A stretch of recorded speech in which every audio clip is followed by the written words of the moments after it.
Lovely viewers, a wonderful evening here in the coastal city of Mogadishu. Welcome to Somalia's premier #1 station for news and updates, Dalsan TV. I'm your presenter, Abdurrahman Yusuf. Tonight, we have a lot in store for you, but first, have a look at some of our top stories. Somali forces drive out Al-Shabaab militants from the dense forest in the Middle Shabelle region. Jubaland authorities nab vehicles linked to Al-Shabaab. Galmudug state leader Korkor visits southern Mudug region. Puntland's leader jets back to Garowe amidst looming political turmoil in the region. Glad to have you back. Now let's delve into a full bulletin.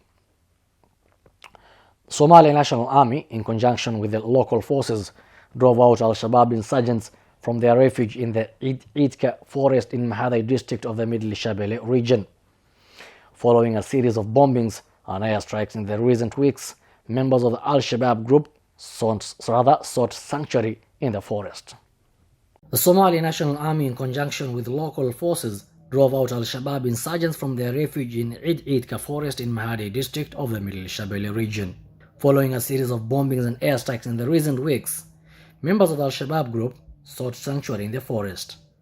Drones were used to strike the insurgents while government forces and local militia carried out ground operation in the militant strongholds. According to the military authorities, the synchronized operation caused the insurgents to evacuate their positions in the forest. Photographs taken in the forest area show the group digging multiple holes.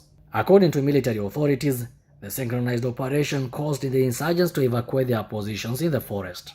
This strategic concealment approach was one of the reasons it took so long to evict Al-Shabaab from the woodland. Last week, the Africa Union Transition Mission in Somalia, ATMIS, and the Somali National Army, supported by pro-government militia, Maoistly, drove Al-Shabaab fighters from the central regions of Ali Foldere forest. ATMIS claimed the successful operation, which resulted in many deaths among the militants, comes days after an all-out ground and artillery attack to flush out Al-Shabaab extremists from the hiding in Ali Foldere forest, which was completed on Sunday. President Saeed Abdullahi Deni of Puntland state of Somalia has arrived in Garowe following a diplomatic tour that took him to the United Arab Emirates, Ethiopia and Kenya. President Saeed Abdullahi Deni of Puntland state of Somalia has arrived in Garowe following a diplomatic tour that took him to the United Arab Emirates, Ethiopia and Kenya.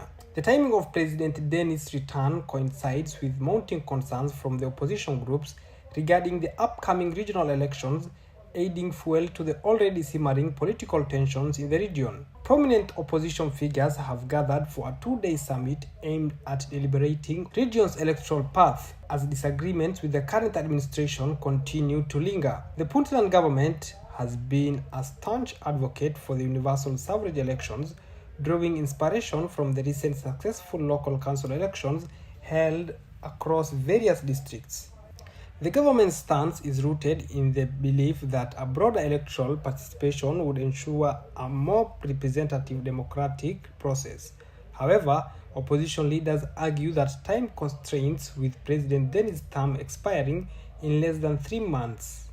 Political analysts closely monitoring the situation suggest that the president's ambitious goal of achieving one person, one vote election might ultimately necessitate a term extension due to the limited time remaining in his tenure. Somalia's Ministry for Endowment and Religious Affairs has established a committee to address the long-standing dispute over the management of Hajj services provided to the Somali public. Somalia's Ministry for Endowment and Religious Affairs has established a committee to address the long-standing dispute over the management of Hajj services provided to the Somali public. According to an official statement released by the ministry, new criteria have been announced for companies interested in competing to provide Hajj services. The establishment of a 9-member committee has been tasked with overseeing the competition among these companies, focusing on the provision of services to Somali pilgrims. The primary responsibilities of the committee include managing and monitoring the competition process in a transparent manner. Additionally, the committee will announce the successful competitors who will be entrusted with facilitating Hajj services in the upcoming year. Somalia's Minister for Religious Affairs, Mukhtar Robo, emphasized the committee's role in ensuring fair and transparent competition among companies vying to offer Hajj services to the Somali people. The ministry has already initiated the vetting process for the companies that have expressed their interest in participating in the competition for Hajj services. This initiative by the Ministry for the Endowment and Religious Affairs aims to address the long-standing dispute over the management of Hajj services, which has caused inconvenience and dissatisfaction among the Somali public. Galmudug State President Ahmed Kariye, popularly known as Qorqor, is currently on a comprehensive tour on the frontline military bases in the southern Mudug region, accompanied by Federal Minister for Defense Abdul Qadir Mohammed Noor and Deputy Information Minister Abdurrahman Al-Adala. The delegation is engaging with local elders and military personnel to assess the progress made in the region. Galmudug State President Ahmed Abdi Kariye, popularly known as Qorqor, is currently on a comprehensive tour of frontline and military bases in southern Mudug region, accompanied by Federal Minister of Defense Abdul Qadir Mohammed Noor and Deputy Information Minister Abdurrahman Al-Adala. The delegation is engaging with local elders and military personnel to assess the progress made in the region. On Wednesday, the delegation arrived in the recently liberated Ba'adwain, where they had the opportunity to interact with local elders and commend the efforts of military personnel stationed there. Addressing the 27th Abu Dujana unit, President Qorqor expressed his admiration for the resilience and dedication shown by the forces.